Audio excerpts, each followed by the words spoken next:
Kehidupan rumah tangga kami pada awalnya sangat bahagia. Suamiku seorang pria yang sangat bertanggung jawab, dan ia pun merupakan seorang ayah yang baik dan juga sangat menyayangi ketiga anaknya. Suatu saat kami harus pindah dari Surabaya ke Palembang. Malum saja ketika itu suamiku dimutasi ke kantor cabang perusahaan tempatnya bekerja dengan posisi dan juga jabatan, juga gaji yang tentu saja jauh lebih baik. Semula kami berharap akan mendapatkan kehidupan yang lebih bahagia lagi di tempat baru ini. Namun justru di kota Palembang inilah kepahitan itu berawal. Tragedi itu bermula dari vonis kanker otak terhadap anak ketiga kami yang bernama Gilang, yang ketika itu baru berumur 3,5 tahun. Kenyataan ini sungguh memukul batinku juga suamiku. Sejak si bungsu divonis mengidap kanker otak, kulihat Mas Narto sering melamun seorang diri. Memang dibanding kedua anaknya yang lain, ia jauh lebih menyayangi si bungsu. Sebab sejak bayi merah, anak ini memang sering sakit-sakitan sehingga membutuhkan perhatian ekstra dari kami.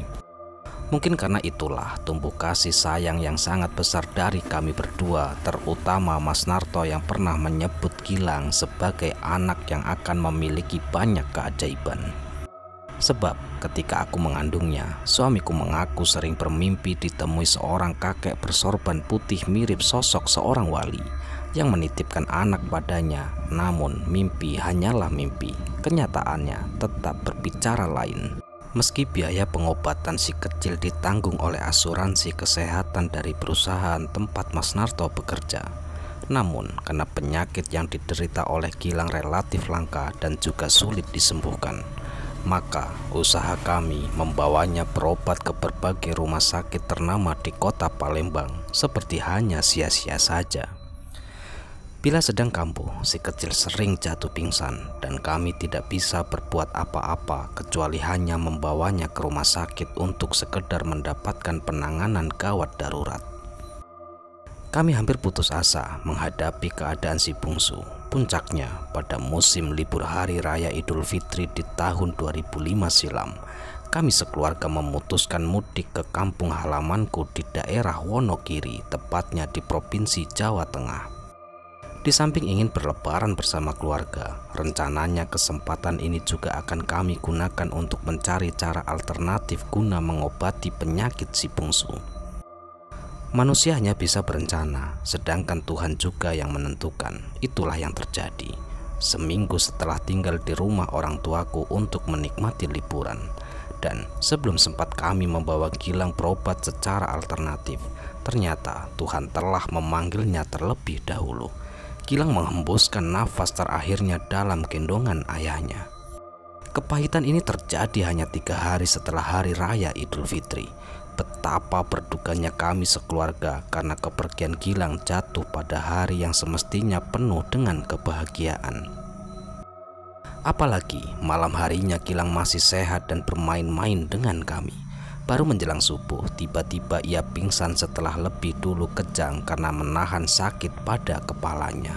Kepergian si bungsu sungguh merupakan kehilangan yang teramat besar bagi kami. Sebagai ibu yang merawatnya sejak masih dalam kandungan, sudah barang tentu sulit bagiku untuk mengikhlaskan kepergiannya.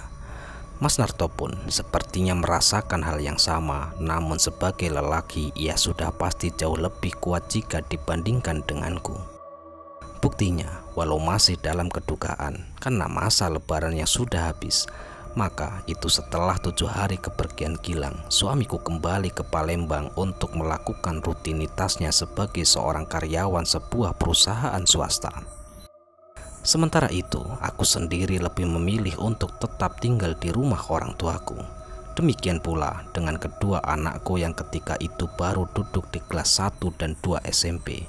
Mereka tetap tinggal di Wonogiri.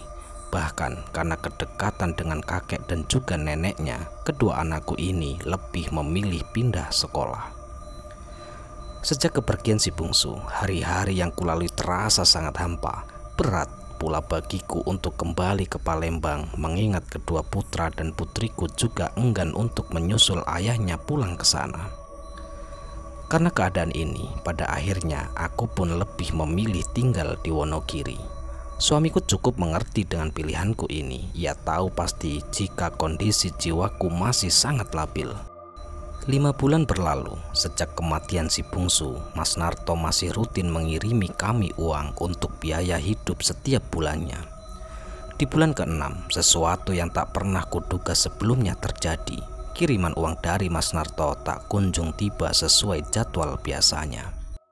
Mendapati kenyataan ini, ku coba menghubunginya lewat ponsel, tapi ternyata nomornya sudah tidak aktif.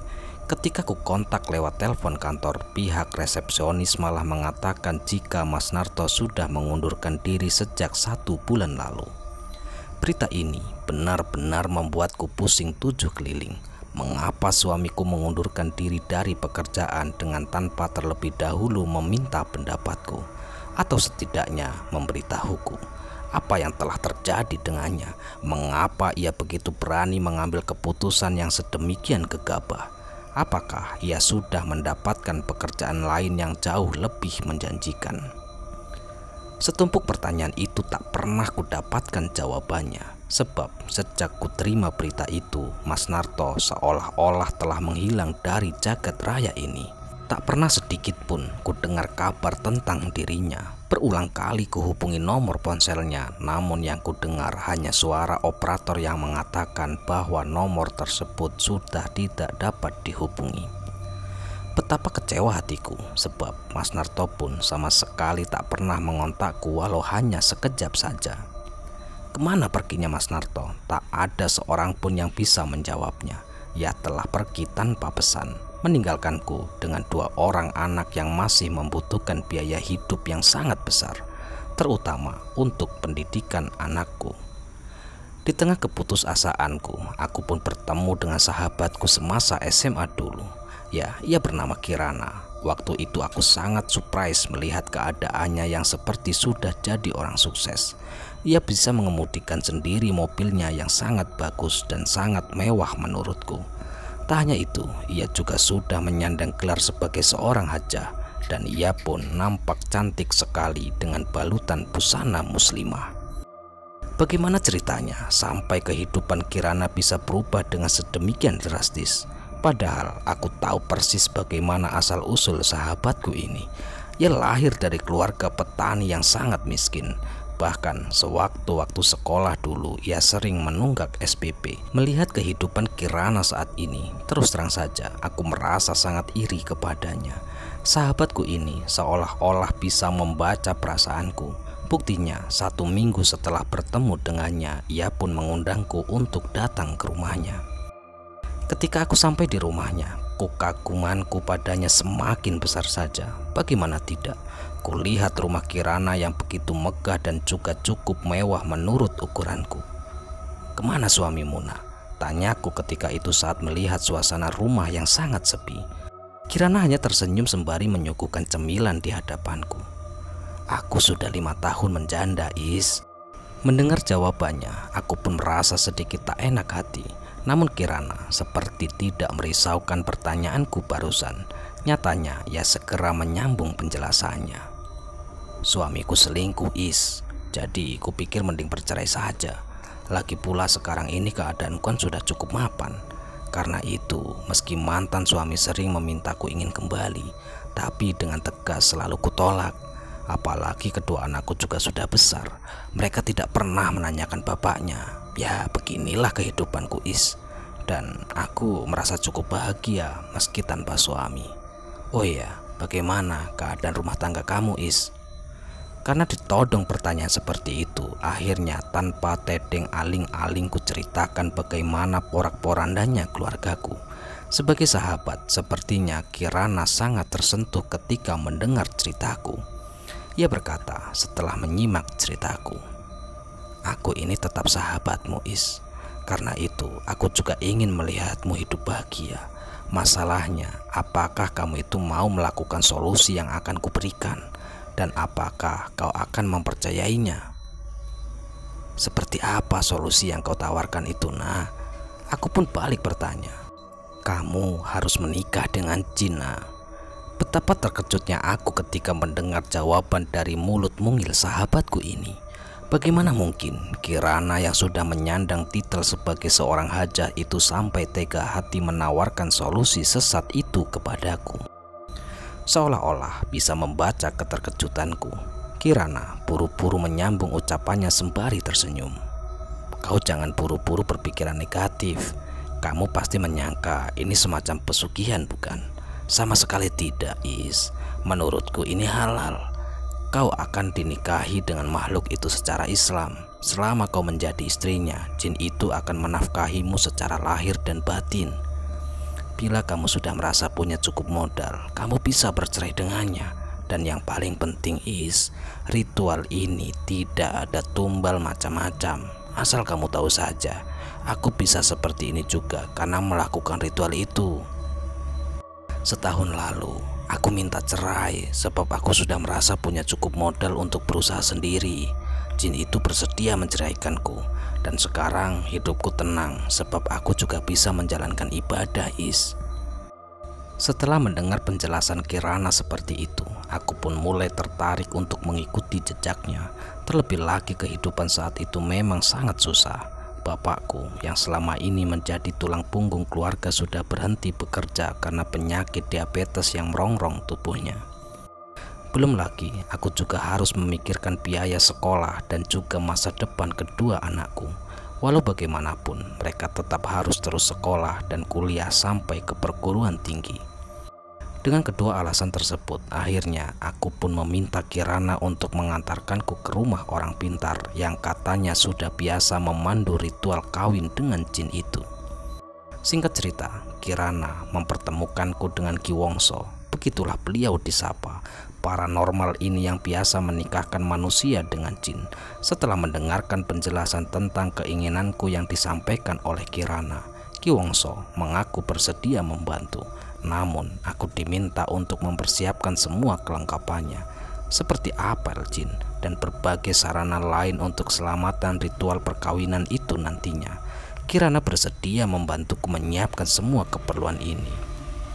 Ritual pernikahan itu memang seperti halnya prosesi pernikahan dalam aturan hukum Islam. Artinya ada saksi, penghulu, wali, pengantin, dan juga ijab kabul. Bahkan juga ada mas kawin berupa cincin emas seberat 1 gram. Untuk wali langsung diwakilkan kepada Ki Wongso, sebab ayahku memang tidak mungkin bisa dihadirkan. Ya, dalam prosesi pernikahan itu, Ki Wongso bertindak sebagai wali sekaligus penghulunya. Karena mempelai lelaki tak bisa dilihat oleh mataku, maka proses ijab kabul pun terasa sangat janggal menurutku. Sama sekali tidak ada ucapan akad nikah, meski kemudian wali dan juga saksi langsung mengesahkannya. Sesuai dengan pesan Ki Wongso, malam pertamaku dengan suamiku yang dari bangsa jin itu akan dimulai persis pada malam Jumat Kliwon. Dan menurut paranormal itu, setelah menjalankan kewajibannya di malam pertama, maka suamiku itu akan memberikan nafkah materi berupa tumpukan uang dalam jumlah yang lebih dari mencukupi. Persis di malam Jumat itu, kebetulan di kampung tempat tinggalku sedang ada orang hajatan dengan hiburan musik dangdut. Kedua anakku sejak sore sudah minta ditemani menonton. Karena ada niatan khusus, sudah tentu aku meminta mereka pergi nonton seorang diri. Yang tinggal di rumah hanya ayahku yang terbaring sakit dan ibu yang selalu setia menemaninya. Menjelang pukul 12 malam, kedua anakku pulang dan mereka tidur di kamar depan. Aku sendiri masih menunggu apa yang akan terjadi. Pintu kamarku kunci rapat-rapat meski udara malam itu terasa sangat panas dan juga gerah. Sesuai dengan pesan Ki Wongso, aku sudah berdandan cantik dengan pakaian yang diaromai oleh minyak khusus pemberian dukun itu, yang baunya cukup menyengat. Aku tak ubahnya seperti pengantin perempuan yang sedang menunggu kehadiran sang pengantin pria untuk menikmati bulan madu. Menjelang pukul 1 dini hari, masih tetap tidak terjadi apa-apa. Aku pun mulai lelah menunggu, sambil menahan kantuk kurebahkan tubuhku di atas ranjang ketika rasa kantuk sudah mulai menggayuti kelupuk mataku. Antara sadar dan tidak, aku dikejutkan oleh sesuatu yang terjadi di dalam kamarku. Aneh sekali, Sosok bayangan hitam itu sepertinya tiba-tiba muncul dari balik dinding. Beberapa saat kemudian bayangan itu semakin mempertegas wujudnya.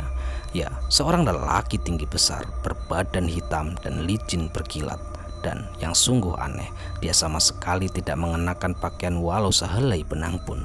Siapakah lelaki tinggi besar ini?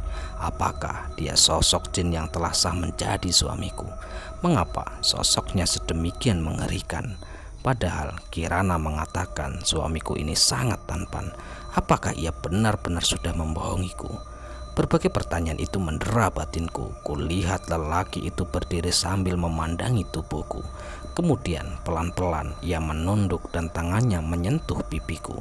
Aku bergidik dan berusaha berontak. Namun anehnya seketika itu tubuhku berubah sangat kaku seperti terpasung oleh sesuatu kekuatan gaib. Dengan sangat ketakutan aku hanya bisa pasrah menghadapi sentuhan makhluk itu. Setelah ia menyentuh pipiku, lalu ia mengendus aroma rambutku yang tergerai. Lalu hidung dan bibirnya menjalar di permukaan pipi, hidung, bibir, dan daguku. Sekejap kemudian, lelaki menyeramkan itu seperti kalap. Tangannya yang kekar melingkar di sekujur tubuhku hingga membuat nafasku semakin sesak. Entah berapa lama aku tak sadarkan diri, tapi yang jelas saat terbangun tubuhku terasa luluh lantah. Sulit sekali untuk digerakkan, apalagi saat itu keadaanku dalam keadaan tanpa selembar benang pun. Menyadari keadaan ini, dengan sekuat tenaga yang masih tersisa, aku berusaha duduk dan mengenakan pakaian seadanya. Dan saat itulah aku terkejut. Tubuhku penuh tanda biru-biru seperti luka lebam, juga ada beberapa bekas cakaran yang terasa sangat perih. Aku merenungi apa yang telah terjadi. Seketika ingatanku terbayang dengan sosok aneh yang mencoba menggauliku. Apakah itu jin yang menjadi suamiku? Lalu apakah baru saja aku melakukan hubungan intim dengan makhluk gaib? Aku menggelengkan kepala. Rasanya sulit diterima akal sehat. Tapi melihat keadaanku yang seperti ini, rasanya memang benar. Suamiku dari bangsa jin menuntun malam pertamanya. Tenggorokanku tiba-tiba terasa sangat kering. Dengan tertatih-tatih, aku berusaha berjalan ke arah meja kecil di sudut kamar. Di sana ada teko berisi air putih dan juga gelasnya. Saat berjalan itulah, aku merasakan sakit yang teramat sangat di selangkanganku, melebihi rasa sakit yang aku rasakan saat malam pertama bersama Mas Narto. Dengan susah payah, akhirnya aku berhasil juga sampai di meja itu. Kuraih teko dan menuangkan isinya ke dalam gelas. Rasa haus yang membakar kerongkonganku sirna sudah disiram air dingin. Tubuhku pun terasa mulai bertenaga. Tiba-tiba pandanganku tertumbuk pada benda-benda berkilauan di atas tempat tidur. Aku pun terperanjat. Hampir saja mulutku berteriak. Untunglah aku masih bisa mengontrol kegembiraanku. Bergegas aku kembali ke tempat tidur dan apa yang kulihat benar-benar di luar perkiraan. Dalam selimut tebal terlihat kepingan koin-koin emas. Juga ada butiran-butiran berlian yang sudah pasti sangat mahal harganya. Belum lagi berlembar-lembar uang kertas 100.000, entah berapa jumlahnya. Tanpa sadar air mataku meleleh. Seumur hidup belum pernah aku menyaksikan emas, berlian dan juga uang sebanyak ini. Pasti ini uang nafkah dari jin yang kini menjadi suamiku. Dengan cepat aku membereskan semua barang-barang itu. Rasa sakit yang mendera tubuhku seketika hilang. Di benakku sudah tersusun rencana untuk mengatur semua harta yang diberikan oleh suamiku dari bangsa jin itu. Setelah semuanya rapi tersimpan, aku pun menghubungi Kirana lewat telepon. Aku ceritakan semua yang terjadi malam ini. Kirana pun berteriak kegirangan. Ia mengungkapkan selamat kepadaku. Jangan lupa sisihkan untuk sedekah. Bagaimanapun kita harus ingat bahwa semuanya itu bukanlah milik kita seutuhnya. Pesan Kirana. Aku setuju dengan pendapatnya. Lagi pula aku sudah berniat ingin membantu saudara-saudaraku yang hidupnya kesusahan.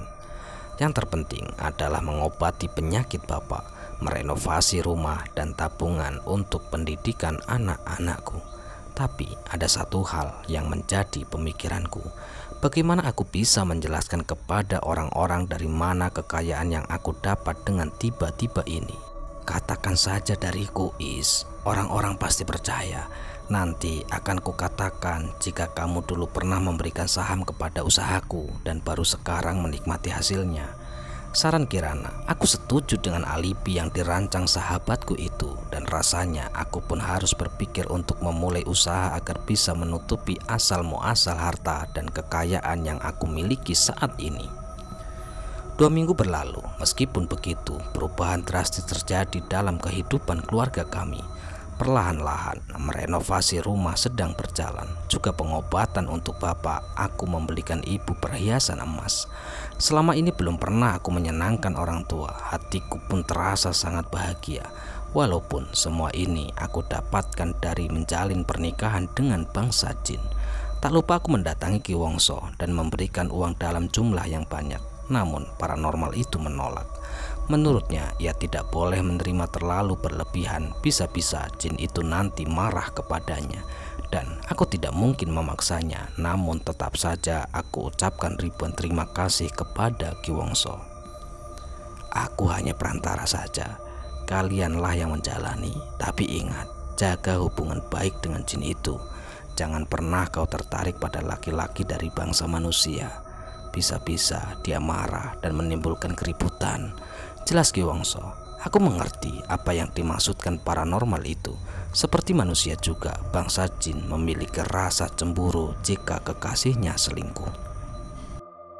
Setelah rumah direnovasi, aku membuat kamar khusus yang hanya akan aku pergunakan untuk melayani jin suamiku. Awalnya, bapak dan juga ibu sempat bertanya untuk apa kamar khusus itu. Aku jelaskan saja jika itu kamar kerjaku dan tidak boleh ada yang mengganggu. Untunglah mereka percaya, sebab sekarang aku sudah mulai merintis usaha minimarket. Sengaja aku menekuni bisnis itu karena dengan begitu aku bisa menampung tenaga kerja dari famili yang masih menganggur. Tentu saja namaku mendadak harum dalam keluarga besar kami. Tidak ada seorang pun yang mencurigai dari mana asal muasal harta yang aku miliki. Apalagi setelah Kirana terang-terangan mengatakan bahwa semua usaha yang aku jalani adalah bantuan modal darinya. Tanpa terasa, tibalah malam Jumat Kliwon kedua. Ini adalah waktunya bagiku untuk melayani lagi jin yang telah menjadi suamiku. Sempat aku tanyakan kepada Kirana apakah di setiap dia datang pasti memberikan harta. Nanti bisa kau tanyakan sendiri. Yang kedua kali ini kau bisa berbincang-bincang dengannya, jelas Kirana. Meskipun begitu, hatiku tetap dak-dikduk. Bagaimana caranya berbicara dengan makhluk gaib? Apakah bahasa yang dipakai sama dengan manusia? Kali ini aku betul-betul menyambut kedatangannya dengan persiapan yang spesial. Bagaimanapun juga, suamiku itu telah banyak membantuku dan juga keluarga. Aku harus menerimanya betul-betul sebagai seorang suami. Meskipun wujudnya menyeramkan, aku berjanji tidak akan pingsan seperti saat pertama kali. Bahkan aku berniat untuk melayaninya sebaik mungkin. Tepat tengah malam, aku duduk di tempat tidur. Sengaja aku gunakan gaun sutra yang sangat tipis. Aku ingin tampil semenarik mungkin, seakan-akan memang tengah menyambut kedatangan suami yang telah pergi sebulan lamanya. Sekitar pukul 1 malam, tiba-tiba ada bayangan tipis membentuk sosok laki-laki. Aku yakin ini pastilah jin yang aku tunggu-tunggu. Tanpa ragu, aku pun berdiri dan menyambutnya. Bayangan itu makin lama terlihat semakin jelas, dan saat sosok itu terlihat sempurna, aku terpana beberapa saat. Berbeda saat pertama kali datang. Saat ini yang berdiri di hadapanku seorang pria tampan. Wajahnya bersih dan berseri. Hidungnya mancung seperti pangeran-pangeran dari Arab Saudi. Bahkan pakaiannya pun mirip dengan pangeran Arab. Aku benar-benar terpukau dengan apa yang aku lihat saat ini.